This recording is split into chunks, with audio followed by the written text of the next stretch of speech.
Hi kitties, నేను మీ శ్రావణిని. ఈరోజు నేను రసం అండ్ పకోడీ చేయబోతున్నాను. అంటే నేను రసం పౌడరు ఇంట్లోనే చేసుకుంటాను, ఎప్పుడు బయట కొనుక్కొని ఎప్పుడు నాకు నచ్చదు. ఫ్లేవర్ కూడా బాగుంటుంది కానీ కాకపోతే నాకు ఎందుకో ఇంట్లోనే తినాలనిపించింది.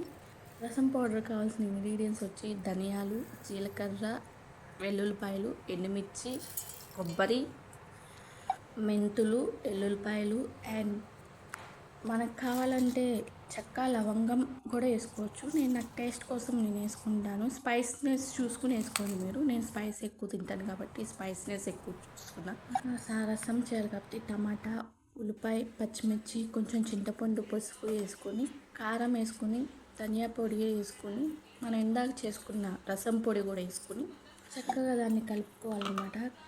నేను హ్యాండ్తో బాగా కలుపుకుంటా కాబట్టి హ్యాండ్తో కలుపుకున్నా. మీరు దేంతో అయినా కలుపుకోవచ్చు. అంటే దేంతో అంటే పప్పు గుత్తితో అయినా, లేదంటే మిక్సీతో అయినా మిక్సీ పట్టేసుకుని చక్కగా. అంటే కొంతమంది తిన్నారు కదా, నాకు టమాటా, పచ్చిమిర్చి, ఉల్లిపాయలు నేను తిను అంటారు. అలాంటి వాళ్ళ కోసం మిక్సీ పట్టేసుకుని వేసేసుకోవచ్చు. తర్వాత కొంచెం ఆయిల్ పోసుకొని చక్కగా కలుపుకొని పొయ్యి మీద పెట్టుకొని సిమ్లో అది మగ్గిన తర్వాత స్పూన్తో చక్కగా అదే కలుపుకొని, ఈ లోపల మనం షో ఎక్కువ కాబట్టి గెంటెని కూడా తిప్పేస్తాం. ఓవర్ యాక్షన్ క్యాండిల్స్ కాబట్టి అంటే స్పూనే గెంటే ఒకటే ఎందుకు, గిన్నె కూడా తిరగవచ్చు కదా అని తిప్పేసి చక్కగా గిన్నెతో పాటు మనం కూడా తిరగవచ్చు. చక్కగా తిప్పిన తర్వాత కొంచెం వాటర్ యాడ్ చేసుకోవాలి. మనకి టేస్ట్కి తగినంత వాటర్ యాడ్ చేసుకుని లాస్ట్లో నేను ఉడికిన తర్వాతే సాల్ట్ వేస్తాను, ముందే వేయను. లాస్ట్లో సాల్ట్, షుగర్ లైట్గా వేసి, షుగర్ కావాలంటే షుగర్, బెల్లం కావాలంటే బెల్లం వేసుకుని చక్కగా తాలింపు వేసుకోవాలి.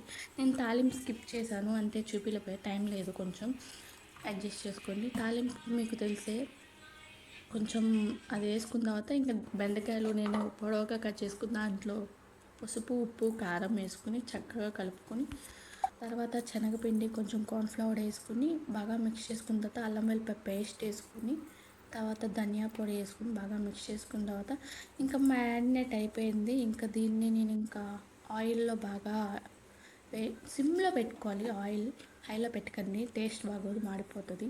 చక్కగా ఆయిల్లో వేసుకుని రోస్ట్ చేసుకుంటే స్మెల్ గాయస్ చాలా బాగుంది. టెంప్ట్ అయిపోతున్నా, ఇప్పటికే నోట్లో వాటర్ వస్తున్నాయి చెప్తుంటే. చక్కగా మీరు కూడా ట్రై చేసి తినండి, ఎంజాయ్ చేయండి. చాలా అంటే చాలా బాగుంది రెసిపీ.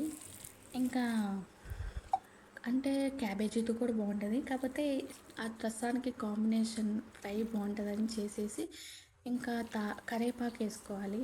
కరివేపాకు నూనెలో వేసుకుని చక్కగా వేసుకున్న తర్వాత చాలా బాగుంది టేస్ట్ వచ్చేసరికి.